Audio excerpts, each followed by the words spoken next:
We're in Woods Hole, uh, Woods Hole, Massachusetts, and we're close to the drawbridge in Woods Hole. And this is the painting we're going to do today. So grab your paints and let's do it.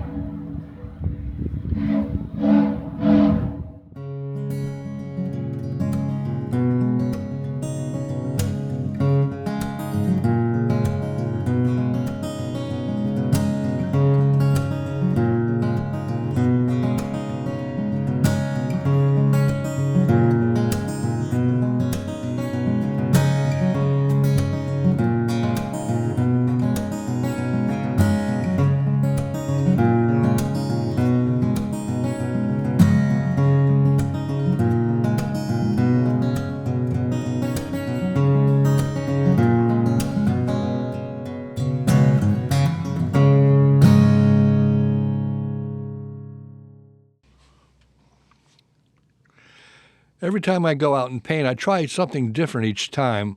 This time I'm trying to do two paintbrushes at the same time. Actually, it looks like it'd be hard, but actually you can see if your lines or your dots are parallel with each other.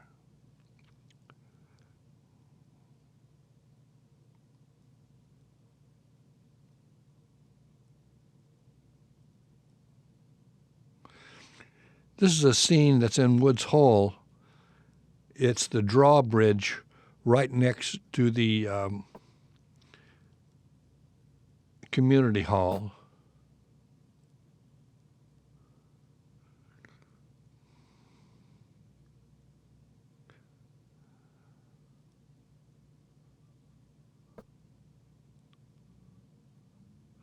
I'm using a transparent color. It's burnt umber. So if I screw up, I can always just take it off real easy with some turpenoid and try it again.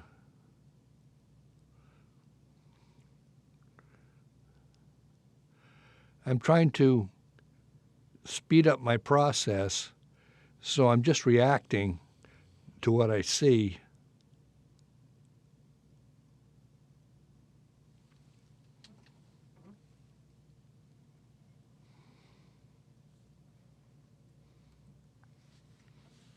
That's going to be a reflection in the water.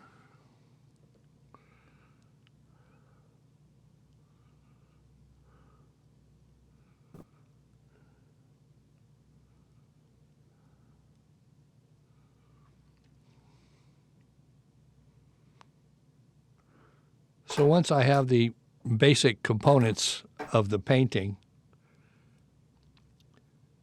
I start with the background. And I go from dark to light. So in this case, the light is coming from our left side, viewing the painting. So it'd be a little bit darker over here. And as you travel across the sky, it gets a little bit lighter, brighter, and a little bit cooler.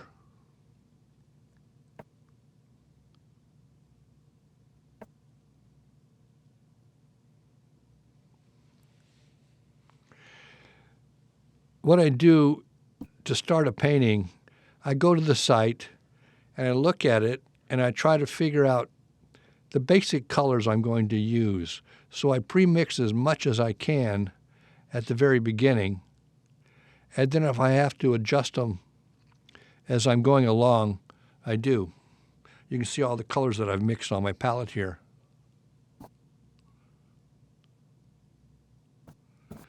I find that by doing it this way, it keeps the flow going instead of stopping and,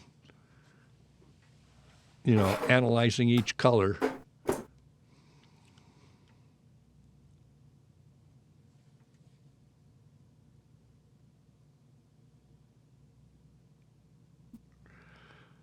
I'm using bristle brushes, flat bristle brushes,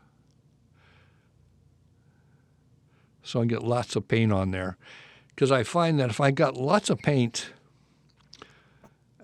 then I can push it around easier. But if I'm skimping on paint, I run out of paint, and then it's easier to take it off than to go back and remix and try to find the same tone again.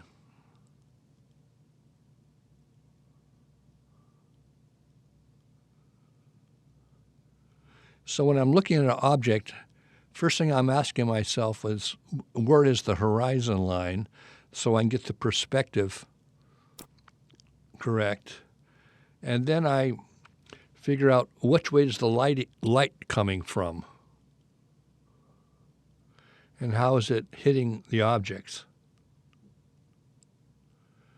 Now there was a shadow. This was late morning, and there was a shadow kind of going across the community hall, and so I just indicate that.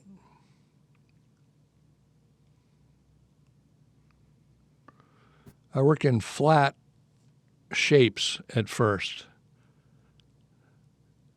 I don't do any modeling until I do the next layer of paint that goes over on top of this first go-around.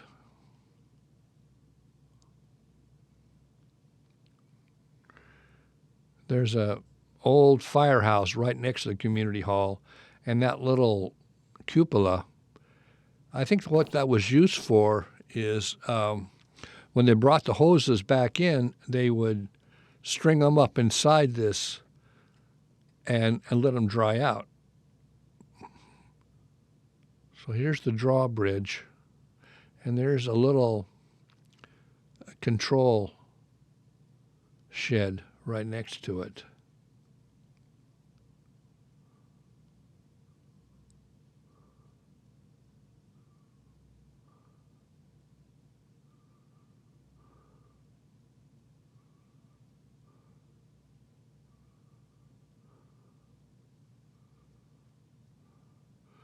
What's nice about oil paint, I try to get as close as I can, but if it's not right, I can just wipe it off and do it again if the drawing isn't correct.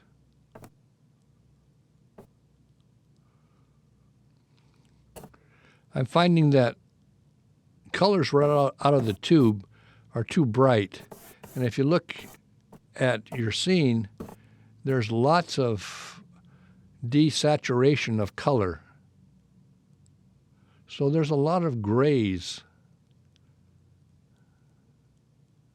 See, right there, I had to correct that perspective. The line wasn't right.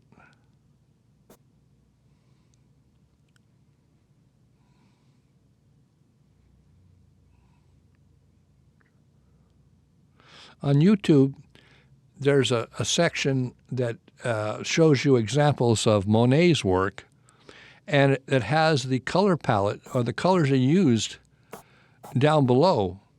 And it's amazing how dull they are, but he knows how to put one color next to the other to emphasize that color. Like, for example, if he wants something a bright red, he'll put green next to it, and it'll make it look redder. Or if he wants something light, the background around that will be dark.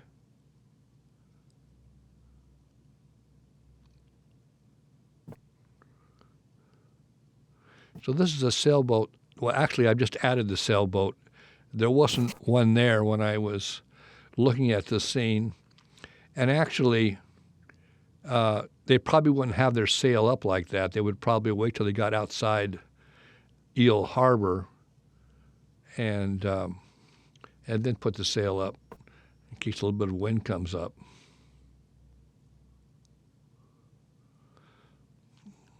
And whenever I'm not sure of what the color is, I make it gray, but try to hit the right value, the lightness or darkness of the color.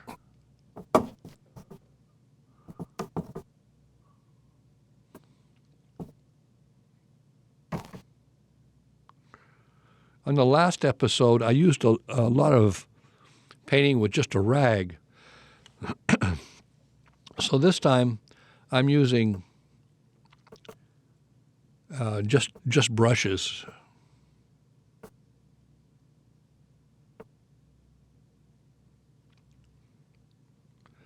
I usually walk around Eel Pond in the morning. It's about a mile walk. And I'm taking pictures of the water and with my phone. And then I noticed that if I blow that up, focus on one little piece of water, and then I blow it up, it's really abstract. You wouldn't even know that it was water. And then I was looking at a Monet painting, and I noticed that he picked that up. And if you look really close, really blow up his painting, he was aware of that. And they didn't have any, phones or way to get that information. We're so lucky to have a cell phone that you can stop the action of water or the wind and gives you a chance to see what's going on. It's like, how do you paint a flame until you can stop the flame in action, and then you can see what you have to do to make it look real.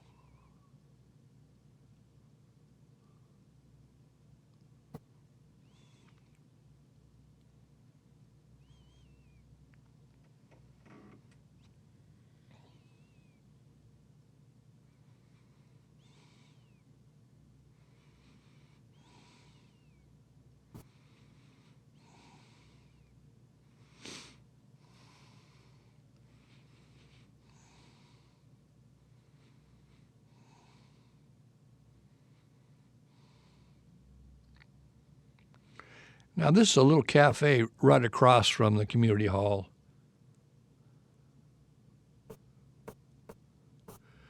And they have a glassed-in section on the porch there.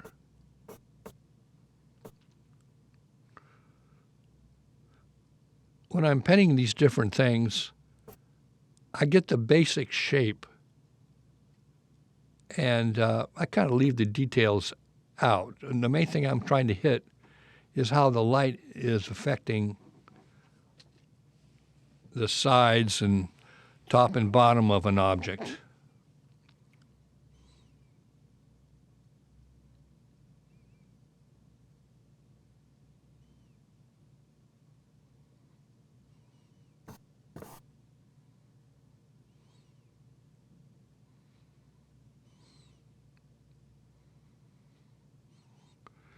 Next time you go out painting, try to pre-mix your colors and then, just experiment with it, because it makes it flow so much easier. If you have to completely stop and just try to nail down each little color, it just kind of kills the flow of the thing.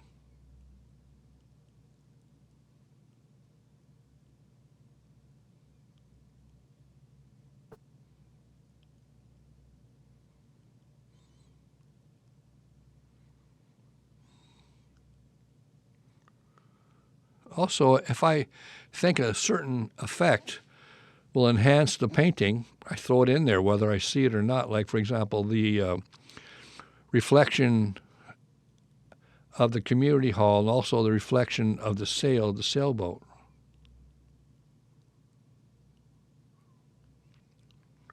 What I started doing here is I'm using the same brush for too many things. You should have a brush for the darks and a brush for the lights, because if you don't, you start getting tones that are kind of halfway between anything and nothing. So I'm seeing it on my brush that I should have had. You should have at least 3 brushes. And the sizes I usually use is a 12, a 8, and a 4. Anything smaller than that, I'll use a palette knife or, just the edge. The reason I use flats is because you can use the wide side of it, or you can just use the thin edge. Like that's the thin edge there on that.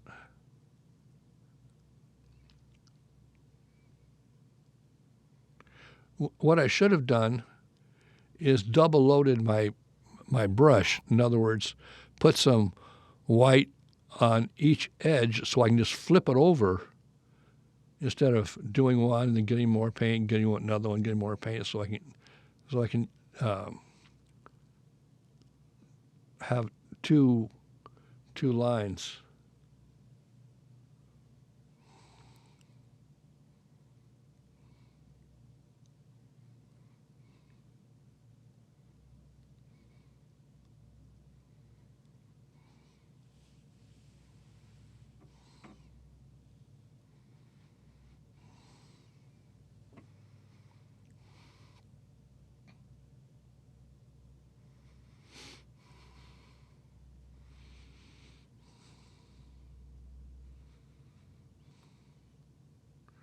I make sure I've got lots and lots of paint out. I don't skimp on paint at all. If I can only afford to paint once a week, then, like Norman Rockwell would say, paint like you're a millionaire, and just put a lot of paint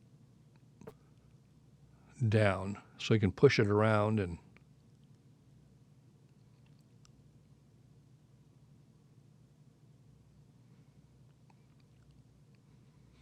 water and sky are easy subjects because it moves so fast. No one really knows what's going on there. And so if you just arrive at a good effect, you're good. Now what I'm doing here is the first go around was a little bit yellower, and so I'm putting a little bit of blue-green in there to make it have more of a water feel.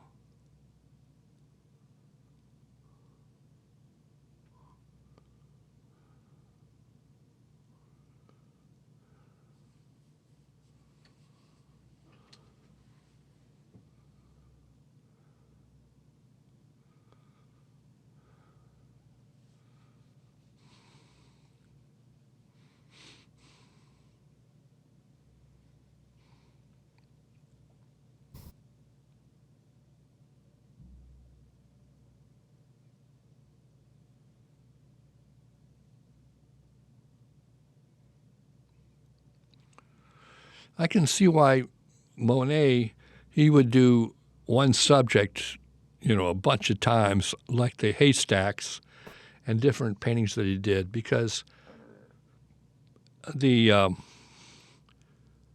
change of light during the daytime, and also you learn from each painting. If you do one painting of a subject, that's okay. But I'm finding that if I do it more than once, then I'm learning from the last one, and I'm putting in effects, taking out effects. The whole thing comes down to experimenting.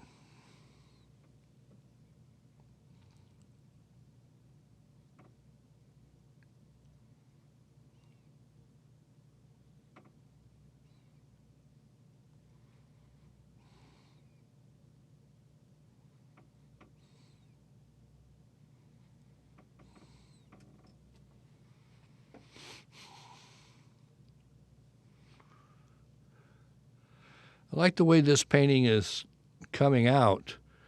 You never know. Sometimes you do something that you like. Other times you'll pull your hair out because you just can't quite make it happen.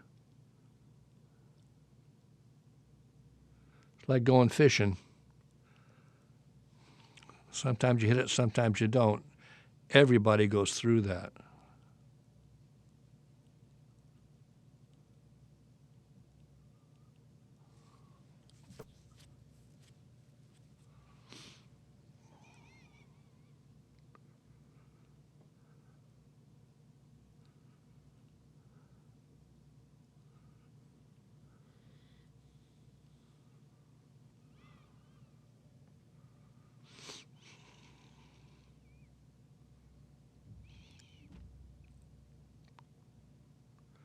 What I didn't do that much of this time is take the time to go back. I try to keep each painting to 25 minutes, and that is really cranking. And but I'm finding that you need to go back and soften some edges, make some edges harder, and because the edges, which is the change from one plane to the next, if it's soft, it gives a certain effect. If it's real hard edge, it gives a certain effect. So there's basically 4 different edges. There's a soft edge, a hard edge, a broken edge, and let's see, that's 3. Actually, you can think of, the more edges you can think of and put in your painting, the more interesting it becomes.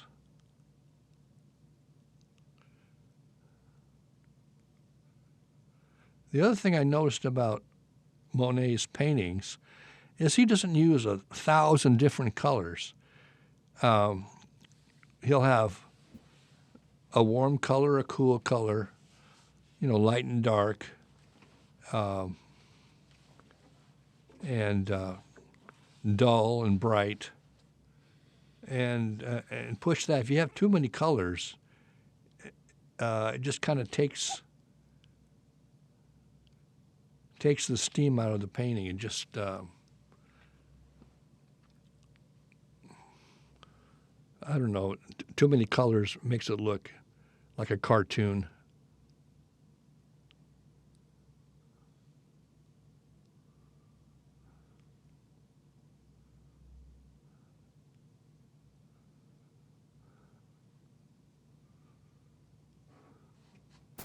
I just started this trying to paint fast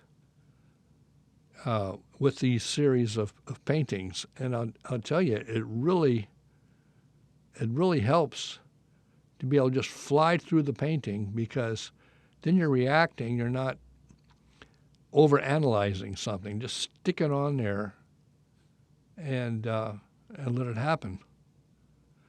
You can always go back and refine something till you make yourself crazy.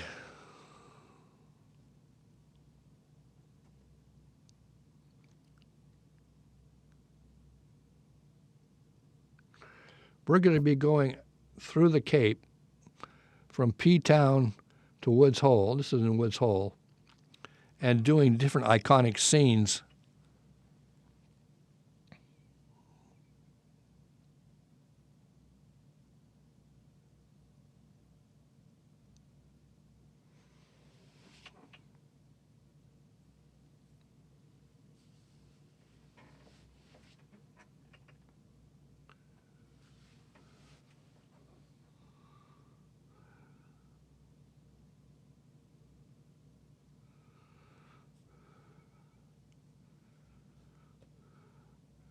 Okay, that just about does it. I'm going to fiddle around with this a little bit longer, but it's a good exercise to try to look at something and then turn away and see if you can memorize the painting.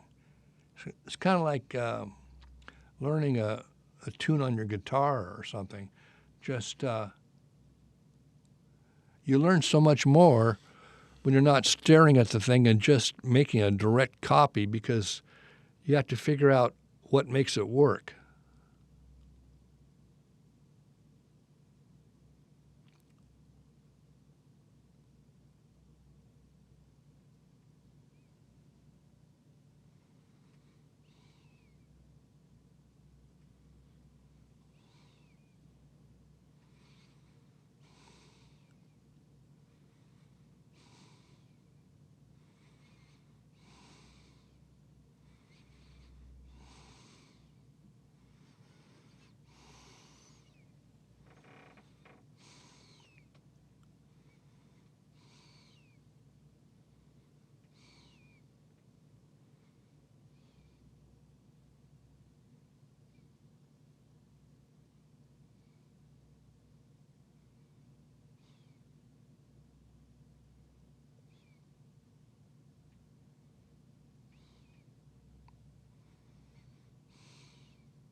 If things are closer to you, there's more of a contrast between the light and the dark.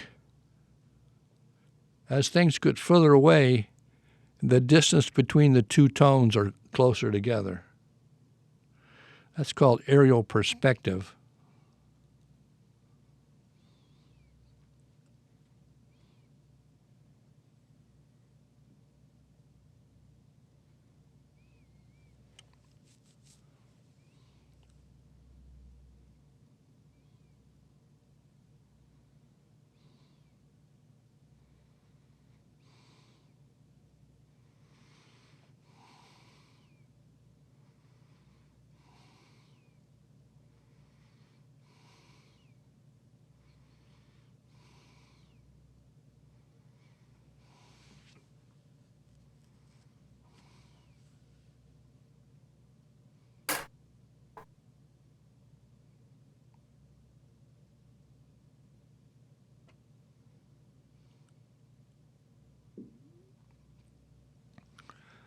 It's also good to take a break, go as far as you can. You can feel when you're starting to turn the corner and make the wrong decisions.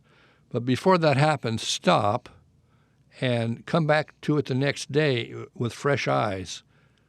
And when you're fresh, and make some corrections, or there's a whole thing to be said about when to stop and when to just leave it alone, because it's easy to kill it. That's the thing about painting outside. The light's a certain way, so you're going for that, but the light changes in, let's say, 2 hours. If you're at sunset, it moves much quicker. But if you start your painting and then you've got it pretty well on the way, but then you decide, well, the light's changed, and I'll chase my painting and try to do what the colors are then, you're just going to crash the thing. Just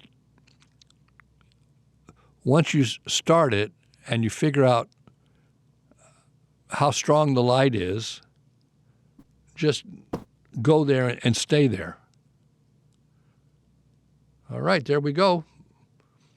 I ran over a little bit, but that was a fun piece to do. We'll see you next time.